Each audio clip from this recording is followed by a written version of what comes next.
Le pasteur Moïse Mbié dans éloges, on a vu des photos sur internet, le pasteur Moïse avec une sirène.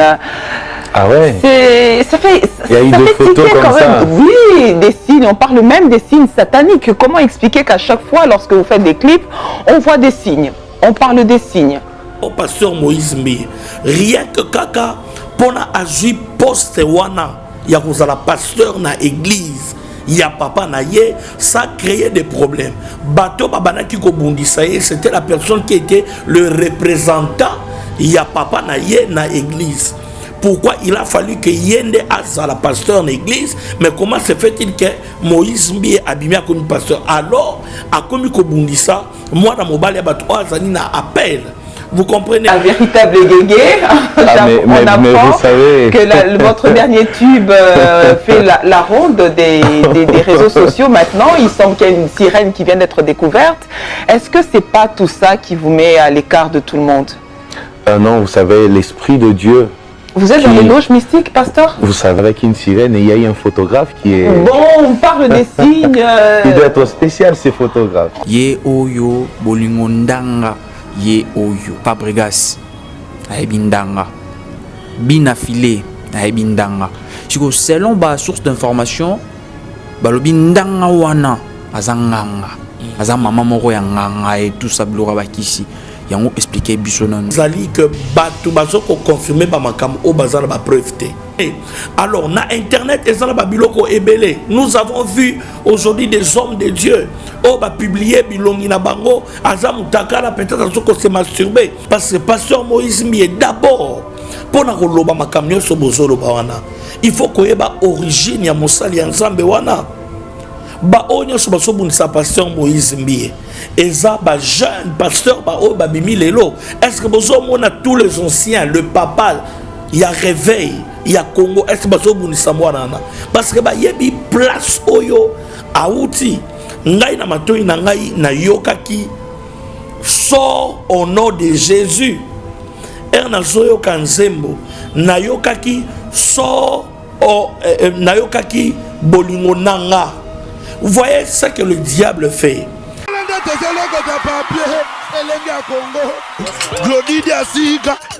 La mignonne. La mignonne. Tracy Mbelenga bro. Tracy Mbelenga bro. Kata. C'est un concept pour vraiment apprendre à chuchoter votre peau. La peau a besoin de la communication. La peau, elle n'a pas besoin d'être négligée. Chez Grâce Beauté Cosmétique Paris, nous travaillons pour la restauration de la peau. Ensemble, là, on confectionne des produits cosmétiques pour la peau mate, la peau métisse, pour les enfants, pour les hommes, pour les femmes, aussi pour les femmes enceintes. Quand vous arrivez chez Grâce Beauté Cosmétique Paris, posez vos bagages. On s'occupe de tout, on s'occupe de la restauration, on s'occupe de comment vous allez communiquer avec votre peau en toute sérénité. Ah, une plante verte d'Amazonia. Si vous avez les soucis de votre peau, vous voulez une meilleure retraite pour votre peau, vous voulez avoir le langage de la peau, venez chez Grâce Beauté Cosmétique Paris. N'hésitez pas, contactez-nous sur notre WhatsApp au 0033 6 23 22 73. Toute l'équipe Grâce Beauté sera à votre service. Zambé,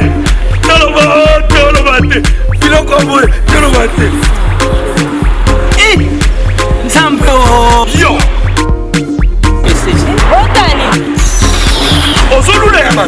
Il y a eu pas de comme un bon. Na pomade awatoza. Na pomade awatoza. Mais moi c'est la vie okuma. On ligne osoma pomade naturelle awatoza en ligne www.awatoza. Soit appelez au numéro 00 33 75 11 10 975. Bonne adresse, il y a Kosomba Pomade Awatoza, 70 rue Marcadet, 18e arrondissement, métro Marcadet, ligne 4. Pomade Awatoza, et Salamina Banamboka Congolais, Nabanzete Mboka Congo. Boke Banab grati mpona kovilisa bamole mipende nsima mpe tolo somba gamme ya pomade awa toza mase yango na baparti oyo olingi evimba nsima ya 3 mois osu résultat Salut. La pommade est à ça. Moi, c'est un pas comme une qui bocole. La pommade est à ça. Voilà, très chers amis internautes, Balandi Elenga Congo TV, Kane Nazalara na biti diarolo bakisa la biso vraiment plaisir, yaroye baki tozalara bozala vraiment connecté pendant la mois biso. Treshi Melenga Pro, Glody Diasuka la mignonne, Balobi Pesa Maramozo Makambo. Wana Omona Venanga, Benz Wanakawa, place vraiment maillé les fandi, l'homme aux multiples casquettes. Merci beaucoup à vous, merci beaucoup aussi pour votre assistance. Donc voilà, j'ai dit aussi encore merci, pourquoi pas, à mon pote Joe Bajo la Vipeur. Alors, Bonzambe na Bonzambe, lo les ofuta toujours, quand nenge venanga, Alvin Bea Lobara, lo les ofuta toujours, les lo c'est la deuxième épisode, il y a émission au Bengaki, Bokomaki, tellement trop, c'est la deuxième émission, dans l'apôtre, l'oracle David. Voilà, pour ne pas monopoliser la parole, non, c'est un apôtre, sur na plateau, mon apôtre, bonjour. Bonjour. Comment vous allez? Je vais très bien par la grâce de Dieu. Séjour na Kinshasa les Kandé. Bon, par la grâce de Dieu, nous avons ça séjour na biso très bien. Voilà, balandine bota la biso, vous remarquez déjà nazana apôtre awa, na yene to mekara ko solo la, ba bio qui tellement ébélé. Tout cela qui notre première émission bon monaki, mais il fallait siko à côté vraiment na profondeur à expliquer en siko clairement parce que première émission ça là juste licolo en to fanda si j'ai payé on peut s'asseoir. Ah oui. D'accord. Voilà, attends, on plateau nanga. Permettez-moi parce que tout ça vraiment na katia bureau, il y a apôtre ça a vraiment honneur wana européen sanga sur deuxième chance to mekasus ko développer sur le sujet. C'est quoi le sujet? Il y a plusieurs pasteurs qui abusent. Binomo oboyebi tozo ba réclamation, il y a ba maman, il y a ba papa ébélé. Les loto komi to comment na phénomène gégé. Phénomène gégé et longo gégé et comme sous phénomène mususu yango na apôtre torosolo là. Est-ce que apôtre oui bi que phénomène abus na ba pasteur ezali ouais eza phénomène oyo to yebi yango biso nyonso ba abus eza vraiment ébélé na kata ba ministère. En fait il y a babi et côté ébélé. Vous comprenez? Et ça n'a respecter déontologie pastorale et apostolique. Et ça n'a respecter en côté naebi yango parce que tous ali batou et mingi na kati ya ba problème on est au salama. La plupart des gens au bazo salama makamboana ba biwana bazoko bebisa, ce sont de ces gens là qui ne sont pas appelés. Et ça ba oba mi benga bangomoko na kati ya musala ya nzambe parce qu'il y a une différence entre un serviteur qui a été appelé par l'Éternel lui-même et na oyo ami bengisi yemoko na kata musala nzambe. Pourquoi? Parce que azoko mona que ba pasteur peut-être bazoko se retrouver na sima ba offrande nzambe azoko pambola bango. Je m'excuse pour la mongongo parce que tous en a kata retraite pour la conférence toujours se préparer. Alors aux mona que likolo ya tama, likolo ya envie, likolo ya kolula yepe na cadre na ye ndenga azalaka pire petit à pasteur moko boye ndenga azalaka frère moko boye fulani ndenge peut-être azalaka na ye peut-être nganga quelque part pour a sanctifier métier ou azoko sala au mona a mikotisi a changé a commis prophète au moins koti a commis apôtre au moins amoni a bomoni mbala moko du coup mutazalaki frère en Christ mutazalaki mandona ayeko koma mbala moko prophète ozomona donc bango de mutu likolo ya tama bazoko bebisa likolo ya tama bazoko bebisa makasi na kati ya musala na biso ya nzambe. Merci beaucoup apôtre nangaki o expliquer biso nanu. Hier tozaki na phénomène gégé. Lelo tokomi soki na mondanga soki bondanga. Je sais pas, nyonso wana ils ont faire partir kaka na kati ya makambo wana. Tout ils a ba loge moko caché quelque part biso public, toza vraiment na secret un mystère wana te.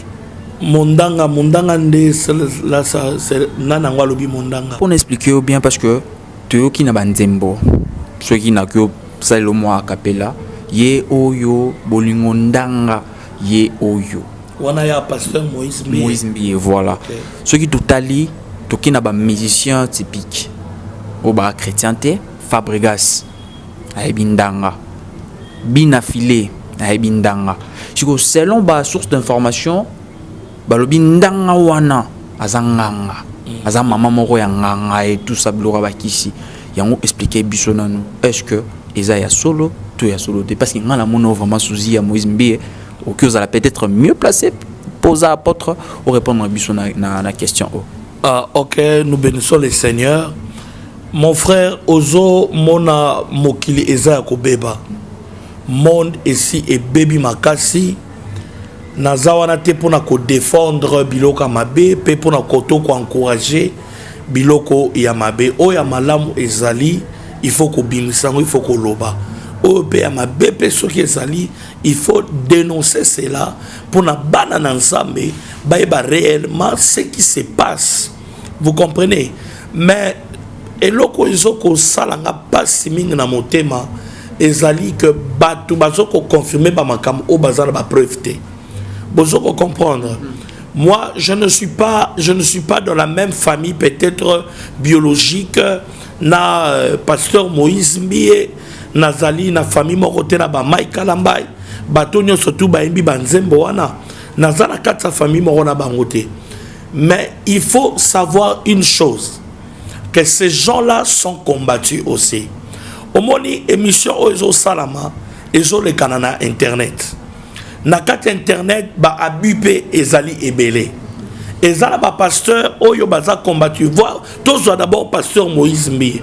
Rien que kaka, pona azui poste wana, ya kozala pasteur na église. Il y a papa na ye, ça créait des problèmes. Bato babana ki ko bundisa ye, c'était la personne qui était le représentant.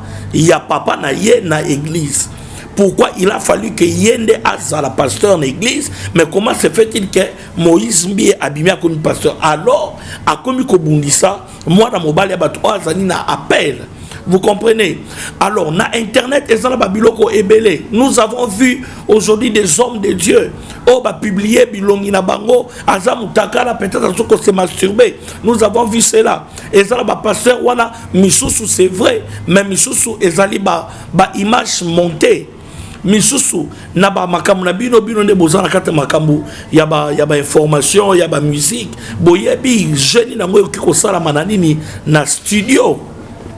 Na studio, c'est comme par exemple, dis-moi, pasteur Moïse Mbiye, où il y a place à Loba Gege. Ce sont des choses qui ont été travaillées dans le studio. Vous comprenez? Mais moi, apôtre pendant que Lobate, Mike Kalambai, il a prononcé Kombo Gege. Les coïncidences, c'était par hasard. Bon, bref, ngai naza mutu na fanda awate. Mais nazolo ba o ngai na yokaki. Vous comprenez? O nga na yokaki par rapport à pasteur Moïse Mbiye, mais j'ai pleuré. J'ai pleuré parce que pasteur Moïse Mbiye d'abord pour na koloba makamnyo so bozolo ba wana. Il faut koyeba origine ya mosali ya Nzambe wana. Ba onyo so baso bunisa pasteur Moïse Mbiye.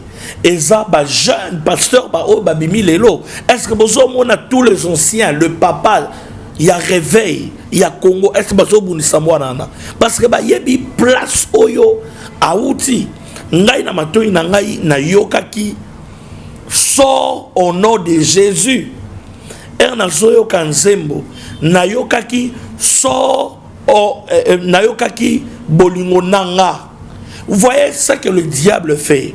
Le diable vient aveugler et envoûter le peuple de Dieu pour transformer le message. Même le message de la Bible. Aucun n'est pas rose croix. Bango pe bazo pe ko utiliser kaka. Même parole oyo biso pe toujours utiliser na kati ya Bible. Mais qu'est-ce que le diable a zo sala? Diable a zo transformer parole. Diable a transformé parole, a aveuglé, a envoûté bateau. D'abord, il faut savoir, la Bible dit, qui t'a établi juge de mon peuple? ba onyo surtout bazoko juger ba Moïse Mbiye ba sal na nzambe wana oyo balobaki ba makambo wana nyonso. Ce n'est pas mauvais ya koloba, mais na lolenge oyo bazoko sala ngo publicité, na lolenge oyo bazoko na lolenge oyo bazosala ngo publicité, na lolenge oyo bazoko lobela. La Bible dit qui vous a établi juge dans l'église. Vous êtes en train de comprendre. Bisonio surtout naba chrétien. Oyo il fallait qu'il totalise lelo ba païen, batu ya mokili. La vraie parole de Dieu pour pas comprendre qu'est-ce qui se passe. Parce que Jésus-Christ lui-même, on a transformé les paroles oyo banaki ko prononcer na ba synagogue partout. Batu ba transformé qui parole naie. Lui-même, il a été appelé il a été traité d'une personne qui travaille avec l'esprit de Bézéboul. Lui-même, il a été traité comme ça. Vous comprenez? Où sont aujourd'hui les chrétiens qui peuvent défendre les valeurs des hommes de Dieu? Où sont ces chrétiens-là qui peuvent défendre ma valeur, il y a ma serviteur de Dieu, ma valeur n'a biso ma chrétien les valeurs de l'église? Où sont ces chrétiens-là? Bisonian surtout les loba chrétiens, tokomi kofinga ba pasteur, tokomi ko monter ba image, koloba de n'importe quoi. Hélas, il faut pas ko bosana. Lo lenge na lobe liboye, elingi koloba teke ba misusu ba tapika na kati ya bosolo. Parce qu'il y a parmi bango ba information au ezokubima ezali ya solo. D'où moi j'aimerais conseiller aux enfants de Dieu, au peuple de Dieu, de recourir aux Écritures. Parce que le peuple de Dieu aujourd'hui dans l'église, bazoko koufa par manque de connaissances. Ba yeba kotanga Bible, ba recourir au Saint-Esprit à convaincre bango si qui est dans les vrais ou qui est dans les faux. Parce que les lots bisonné surtout komi na kati ya trouble, tozo ba susute nanango za solo nanango azali ya lokuta. OK, apôtre, tout à l'heure au choloba que Moïse Mbiye depuis batiki la ki héritage wana ndi makambo et nyonso zo comment. Par rapport na makambo héritage, tu es ba que ba chrétien ba on de ba contribuer à peut-être ya kotonga église X ou Y. Mais les lots comme mona, ceux qui pasteur, leader ya église wana représentant légal à Koufi, bazo zongi sama boko et pas kaka ya mwana na biologique. Et pourtant ba chrétien ou ba contribuer à na pour na kotonga église, ba on peut bazalaka. Pourquoi phénomène wana? Bazo zongi sama boko et pas bazo zongi sa héritage. Ceux qui pasteur leadership na bango Kofi, ceux qui pasteur légal à Kofi, bazongi si héritage wana et pas moi na nae biologique. Pourquoi phénomène wana? Sur ces points-là, naebi mikolo makama pasteur Moïse Mbiye ezali au top makasi. Eza au top makasi bilonné sur beaucoup bikaka basé na makambo wana. Je ne suis pas là pour défendre le pasteur Moïse Mbiye, mais nazali a pour na koloba babiloko ezali logique.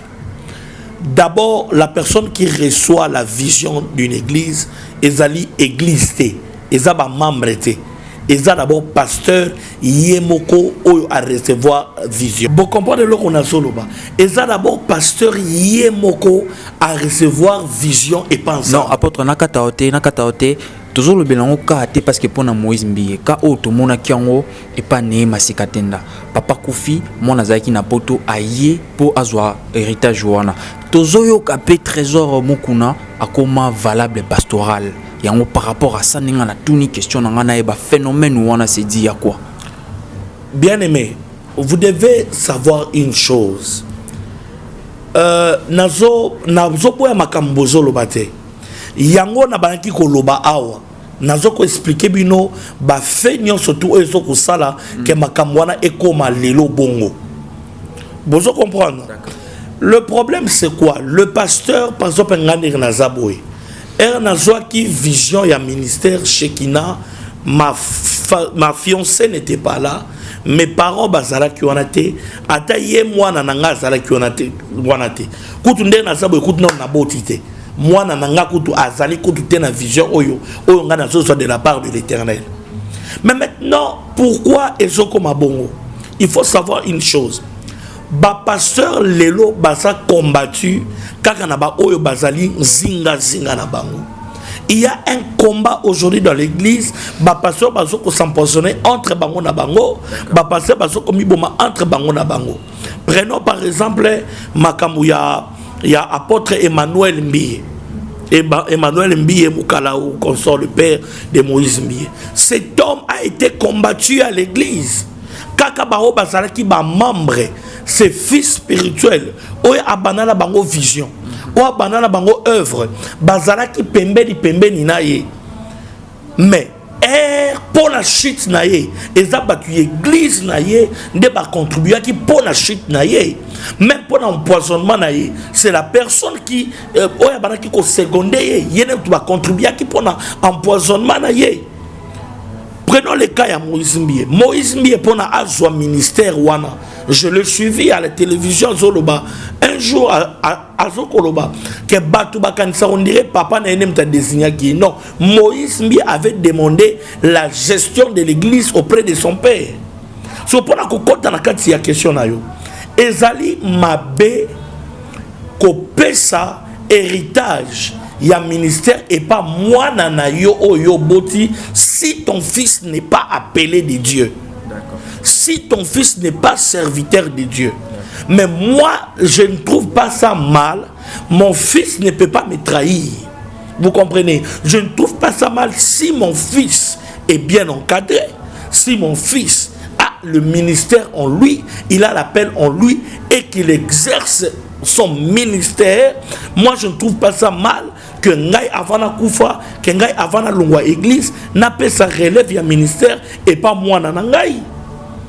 Et puis si réellement c'est l'esprit de l'Éternel qui m'a poussé à Kouzaïe, Kouchaï, na place Soana, ce n'est pas mauvais parce que Jésus-Christ lui-même était envoyé par Dieu, son père biologique ici sur terre. Tous on a contexte Soana. Pourquoi Jésus-Christ a tenu qui ange Michael te? Pourquoi Jésus-Christ a pris cette responsabilité? Parce que Moutou, il y a routine dans la Makambouana à Zalaki. Mais pourquoi la Bible dit car Dieu a tant aimé le monde qu'il a donné son Fils unique. Il a envoyé son Fils unique. Pourquoi? Afin que quiconque croit en lui et ne périsse point. Son Fils unique, son Fils biologique. Mais il y avait des anges. Il y avait ces gens-là. Oyo Nzambe Arokaki pe kotinda pour la mission sur terre. Mais pourquoi a-t-il dit Jésus-Christ? Pourquoi? Parce qu'il a trouvé que Moutou Oyo Seigneur qui a sala et loko Oyo Fulani correctement, c'était cette personne. Vous devez savoir une chose. La vision ou la mission que nous venons accomplir ici sur terre est plus âgée que nous. D'accord. La mission que nous venons accomplir ici sur terre a existé avant que nous puissions exister. Nous venons juste accomplir ce qui a été déjà établi par l'Éternel. Vous comprenez? Moi, je ne trouve pas ça mal. Si c'est quand même à Jacques, prenons Moïse Mbiye, parce que il y a un tombeau qui s'agit Makambouana. Vous comprenez? Makambouana s'enflamme à partir d'hier. Moïse Mbiye à l'église, il fut interprète. D'abord choriste, il fut interprète, il fut aussi enseignant. Il y a d'autres responsabilités à l'église cité de Bethel Moussoussou. Babanaka continue comme étant pasteur à Zoko Kamba. Et puis il est revenu encore à cité Bethel comme un pasteur assistant. Bon, à cette époque-là, lorsque Moïse Mbiye était pasteur assistant, Moutoumsous Azalaki pasteur titulaire, Azalaki pasteur assistant, il n'y a pas été. Pourquoi Batubaloba quitté? Mais les loba comme loba RIA comme titulaire, batumsus comme assistant non, mon frère, c'est biblique. Moi, je ne trouve pas ça mal. À moins que ceux qui, moi, X, alingi a matanaki tiwana, ya ko diriger église ezali quelque chose d'ordre spirituel et non d'ordre physique. D'ordre spirituel et non d'ordre physique. Ceux qui Mwana azali appelé par Nzambe azoko kamba batupe na quatre églises azan appel naye, je ne trouve pas ça mal. Papa personne ngana pesa mission église et pas mwana nanga. OK pasteur, phénomène à bioyo ezara na marambo église te marambo ya gegete. Tu as constaté phénomène quotidien na kati ya mariage ya pasteur. Au moins pasteur abalaki maman pasteur à peine soit ma pasteur a Kofi ou soit a divorcé na ma pasteur mbala moko a baliser moko proche ya kati ya église. À peine que divorcé na ma pasteur a baliser moko proche na kati ya église. Shikoyo, moi j'aimerais savoir na ba lingomba mususu ndenge ezalaka tomonaka ba permettra bango kozala peut-être on a 2 ou 3 femmes si c'est bien contrôlé. Mais pourquoi pas permettre la polygamie na kati ya église ya Jésus ezala sikoyo bien contrôlé pour te éviter bakawana. Bien aimé, na ma réponse nanga kuta mulaite. Pendant okata makamona mukuse foye que même lui-même le père de la polygamie, roi Salomon, il a eu 700 femmes reconnues et 300 concubines. Mais à la fin de toutes choses, il a dit vanité et vanité. Ce qui est zalaki, makamno soit salaki zalaki amalamu, alingaka bim sa parole wanate na suka na ye ya koloba que tout est vanité. Cela veut dire makamabasi tout est vanité. Nyon surtout tout est vanité. Bien aimé, ce n'est pas biblique. Ce n'est pas biblique. Bozoyoka, ce n'est pas biblique. Il n'est makamoto lobaki na ezana ba église mususu.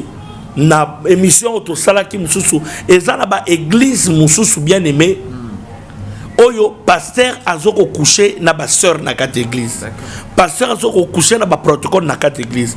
Par là comprenons directement comment se fait-il que yo mama pasteur moi so akufi mbala moko ba komi koyoka yo pasteur abali moi si mususu ezala ba misusu lelo baza na kati église azali na mwasi na ye bazoyoka pasteur azana basi mibale. Ce n'est pas biblique. D'abord, le divorce est reconnu dans la Bible en cas d'infidélité. En cas d'infidélité, toi pasteur qui divorce, tu divorces avec ta femme pour un caractère amabé. Tu divorces avec ta femme pour la fingaki. Tu divorces avec ta femme parce qu'elle ne te respecte pas. Et quelle est ta mission auprès de cette femme?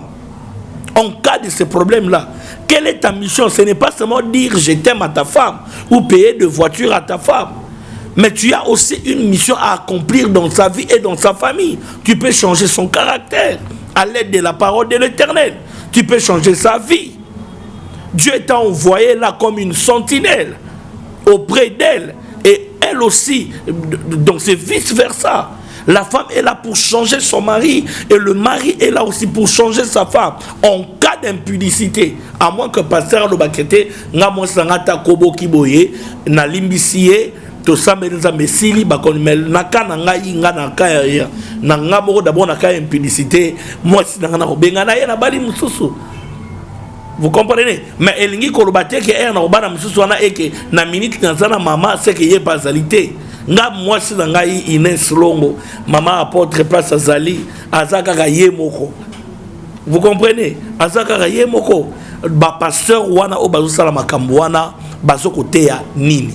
Ba opesa image nini na bana na bango? Ce n'est pas biblique. Des réponses na kopesa. OK pasteur, tout le monde a appelé parce que phénomène poto ils sous phénomène ya kokamwate.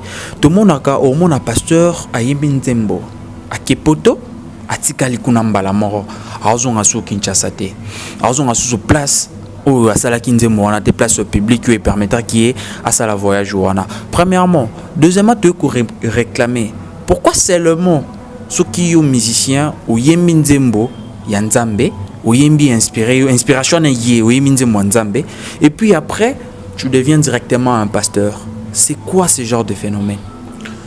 Pour répondre à la question Oyo ezali ce n'est pas obligatoirement que muta soit zoyembela nzambe akomamba la moko pasteur. Il faut savoir que ba oba koma ba pasteur bongo la plupart des cas ezali ba obaza na appel wana bandakala. C'est comme moi tel que je suis là d'abord de mon sang boye naza na famille artistique. Naza famille artistique, mon grand-père Jean Bosco Mwendawabaye, qui est le père de ma maman, azalaka le rôle à Luambo Makiadi, ya Kinshasa à Mena Lubumbashi. Dans la Katabalinia, Barbara Kanam, c'est ma cousine.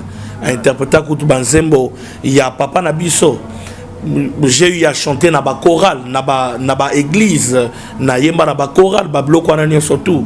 Bon, cela ne veut pas dire que ceux qui nazo yemba bongo, Léon a commis passer, cela veut dire que nazaki na tama, nazaki na non, c'est juste que l'appel de l'Éternel na oyo ngai e faux na sala et bengi ngai e rattraper ngai e bengi ngai na kati ya prédication.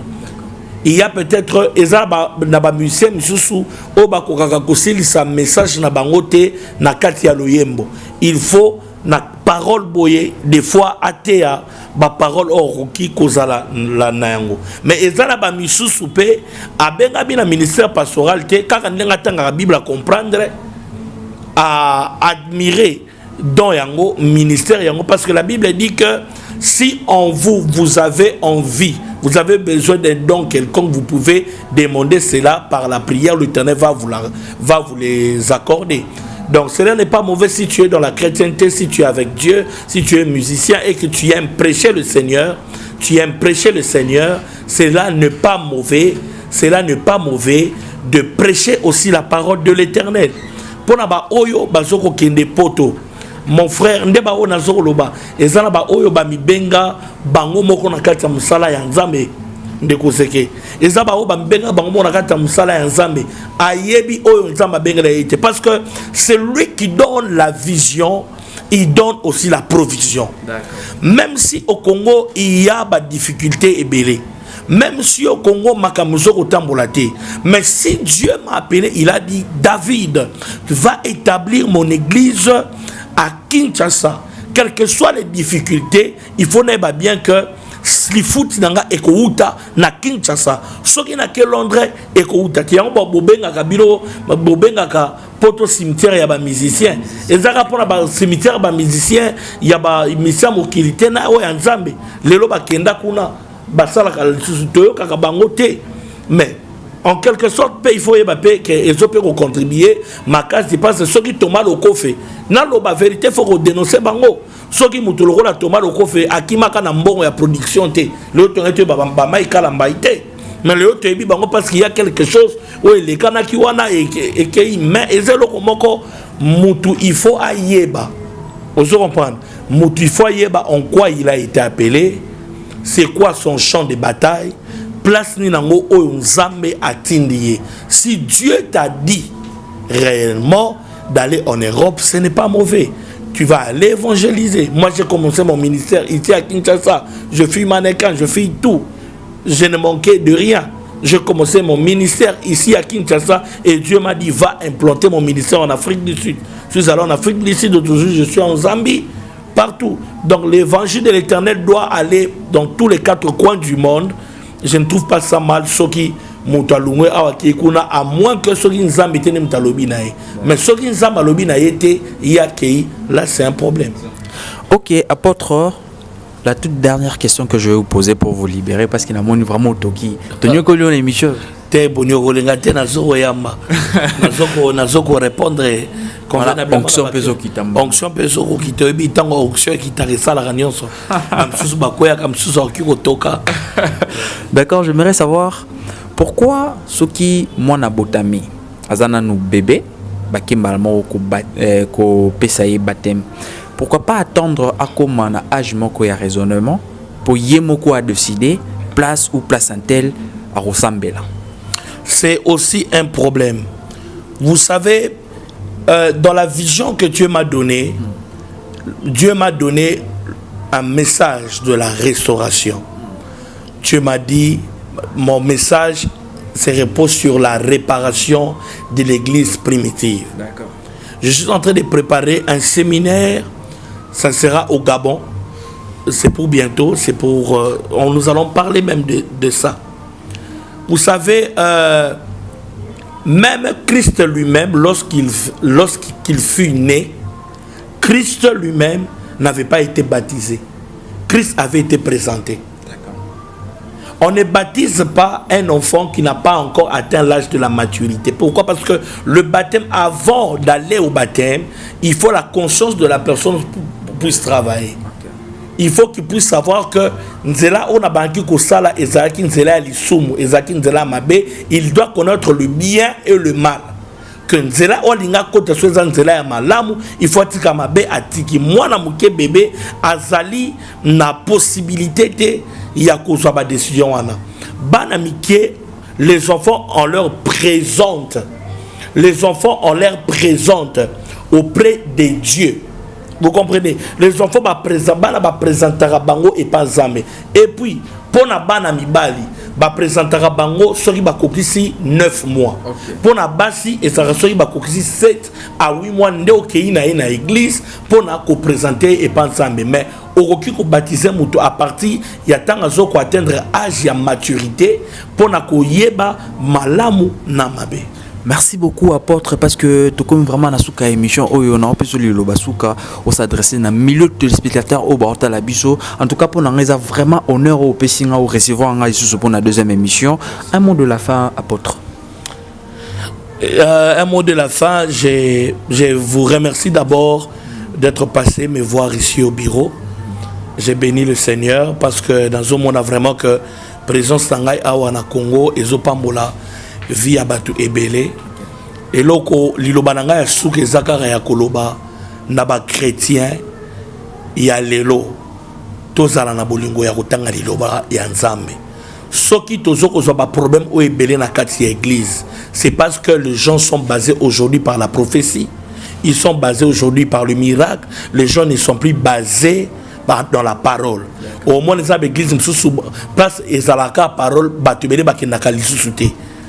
Pourquoi? Parce que pasteur on a sakolakate, raté. Les gens doivent rentrer dans la prophétie par excellence qui est la parole de l'Éternel. Il y a une clé, il y a déclencher, il y a longola ba abi oyo surtout na kati l'église parce que mutu oyo azana connaissance ya parole. La personne qui sait de quoi la parole parle, de quoi la parole dit. Mutuana akoki jamais kotika n'importe qui aya kokosa ye. Vous comprenez? Parce que ce qui ndenge nzamba atambola ki likolo ya mai yo ebisanga ki nzamba atambola ki likolo ya mituka. Mais normalement par rapport à connaissance nga na nzana ngoke okotinga pourquoi j'ai une connaissance de la Bible. La Bible me dit que nzamba atambola ki likolo ya mai et non likolo ya mituka. Bozonga na connaissance. Rentrons dans la parole. Dans la vraie doctrine de la parole. Chers serviteurs de Dieu, prêchez la vraie parole de l'Éternel. La bénédiction ne vient pas du frère qui est à côté de toi.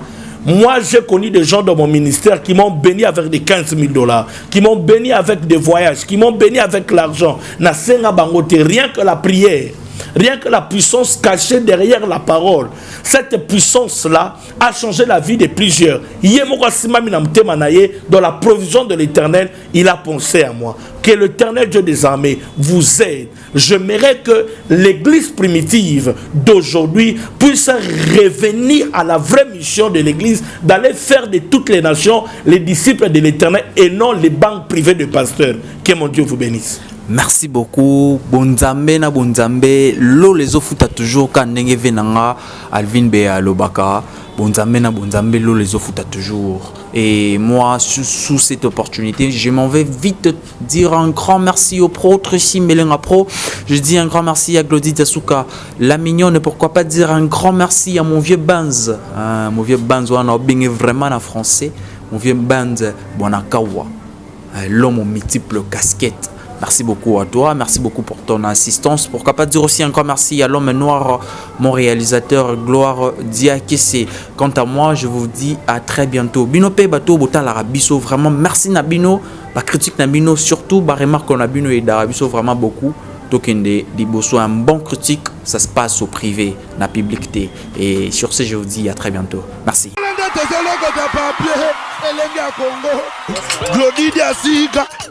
La mignonne, hey, la mignonne, Tracy Mbelenga Pro, Tracy Mbelenga Pro, Kata.